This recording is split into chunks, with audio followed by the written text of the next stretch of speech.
Hello दोस्तों, जैसा कि आप सबको पता है कि मैं अपने यूट्यूब चैनल के माध्यम से शिक्षा और रोजगार से जुड़ी पल पल की अपडेट देते रहता हूं। दोस्तों, आज मैं इस वीडियो में आपको बताने वाला हूं कि हमारे छत्तीसगढ़ में दक्षिण पूर्व मध्य रेलवे संचालित किया जाता है, जिसे हम साउथ ईस्ट सेंट्रल रेलवे बोलते हैं। तो यहाँ पर 1033 विभिन्न पदों पर प्रशिक्षु की आवश्यकता है। दोस्तों देखिए दोस्तों, संपूर्ण जानकारी इसमें कार्यालय कार्मिक विभाग रायपुर मंडल के अंतर्गत दक्षिण पूर्व मध्य रेलवे, जिसके अंतर्गत आपको 2022-23 के लिए दक्षिण पूर्व मध्य रेलवे रायपुर मंडल द्वारा विभिन्न पदों पर जैसे कि आपको 1033 पदों पर रिक्तियां जारी की गई है। दोस्तों, यदि आप इन पदों के लिए आवेदन करना चाहते हैं तो 25 अप्रैल 2022 से 24 मई 2022 रात 8 बजे तक ऑनलाइन मोड में आवेदन कर सकते हैं। दोस्तों देखिए, डीआरएम ऑफिस रायपुर मंडल के अंतर्गत जो पद है इसमें आपका वेल्डर के 48 पद, टर्नर 30, फीटर 80, इस प्रकार से welder, turner, fitter, electrician, stenographer Hindi अंग्रेजी, COPA health and sanitary inspector, machinist, diesel mechanic, mechanic refrigerator, mechanic auto electrical जैसे 276 पदों पर डीआरएम रायपुर के अंतर्गत पद निकाले गए हैं। वैसे वैगन रिपेयर शॉप रायपुर के अंतर्गत भी आपका fitter, welder, machinist, turner, electrician, COPA और स्टेनो हिंदी के पद शामिल है।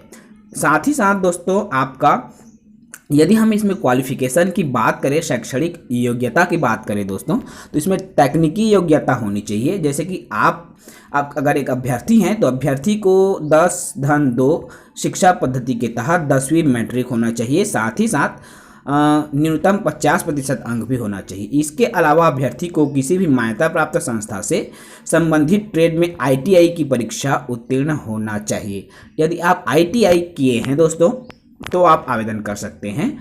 आयु सीमा की हम बात करें दोस्तों, तो अभ्यर्थी की आयु सीमा 1/7/2022 को कम से कम 15 वर्ष से कम ना हो, अर्थात 15 वर्ष से 24 वर्ष से ज़्यादा नहीं होना चाहिए। न्यूनतम 15 वर्ष और अधिकतम 24 वर्ष निर्धारित की गई है। अधिकतम आयु सीमा में अनुसूचित जाति, अनुसूचित जनजाति के उम्मीदवार को 5 वर्ष की छूट दी जाएगी और अन्य पिछड़ा वर्ग हैं यदि आप आते हैं तो आपको 3 वर्ष की छूट दी जाएगी। दिव्यांग या भूतपूर्व सैनिक के अंतर्गत आप उम्मीदवार है दोस्तों, तो आपको 10 वर्ष की भी छूट दी जाएगी। तो इस प्रकार से यदि आप योग्यता रखते हैं, संबंधित विषय में ITI उत्तीर्ण है दोस्तों, तो आप आवेदन कर सकते हैं।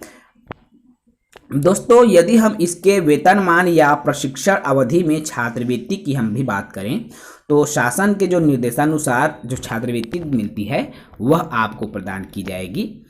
छत्तीसगढ़ शासन के नियमानुसार जो प्रशिक्षण के दौरान आपको छात्रवृत्ति मिलेगी, यह छात्रवृत्ति दोस्तों 7 से 8 हज़ार रुपये तक प्रति माह जहां तक की होनी चाहिए।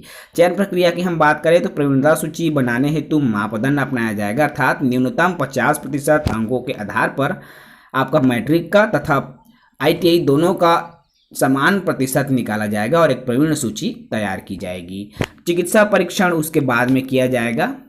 तो चयनित उम्मीदवार को अनुबंध देना होगा। यदि वह नाबालिग है तो अभिभावक को नियोक्ता के द्वारा जारी शिक्षुता से अनुबंध में प्रमाण पत्र भी आपको हस्ताक्षर किया अनिवार्य है। रोजगार की स्वीकृति का प्रस्ताव, भूतपूर्व सैनिक होने संबंध में प्रमाण पत्र, तो बहुत ही अच्छा ये है दोस्तों। यदि आप योग्य हैं, ITI प्रशिक्षित हैं, तो आप अप्रेंटिस के तहत इस रेलवे में 1033 पदों के लिए आवेदन कर सकते हैं। इनसे जुड़ी और अन्य जानकारी के लिए आप apprenticeship.india.org.in पर जाकर भी पूरी जानकारी ले सकते हैं और आवेदन पत्र सबमिट कर सकते हैं।